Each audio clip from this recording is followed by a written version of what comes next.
శాసనసభ్యురాలు మా సోదరి కుమారి లాస్యానందిత గారు మన జరిగిన రోడ్ యాక్సిడెంట్ లో దుర్మరణం పాలైన విషయం తెలిసి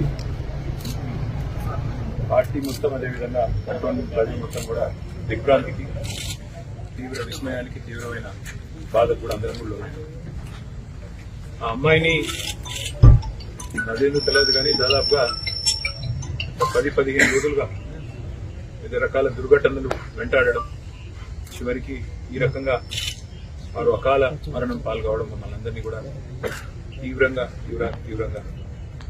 బాధ పెట్టిన సందర్భం. దురదృష్టవశాత్తు నేను ఆ రోజు విదేశాల్లో ఉండడం వల్ల రాలేకపోయినాను.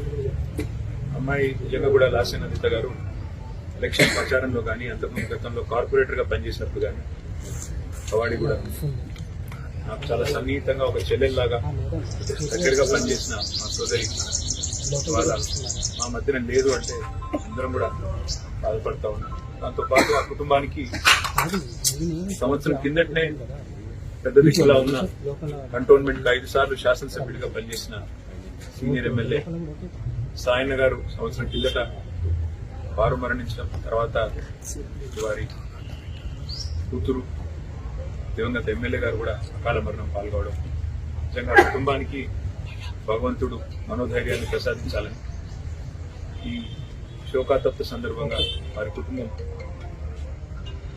మనోధైర్యంతో నిబ్బరంతో ఉండాలని వారికి అండగా మేమందరం కూడా పార్టీ పరంగా గౌరవ కేసీఆర్ గారితో పాటు పార్టీ పరంగా అందరం కూడా ఉంటాం. వారికి ఏ కష్టం వచ్చినా ఏ దుఃఖం వచ్చినా ఏ రకమైన అవసరం వచ్చినా అందరం కూడా అండగా సోదరుల్లాగా నిలబడతామని చెప్పి కూడా వారికి తెలియజేస్తూ కంటోన్మెంట్ ప్రజలు కూడా మంచి మెజారిటీతో అమ్మాయిని గెలిపించారు. వారికి కూడా ఈ మరణం తీరని లోటు. తప్పకుండా వారందరికీ కూడా పార్టీ అండగా ఉంటుందని చెప్పి కూడా తెలియజేస్తుంది.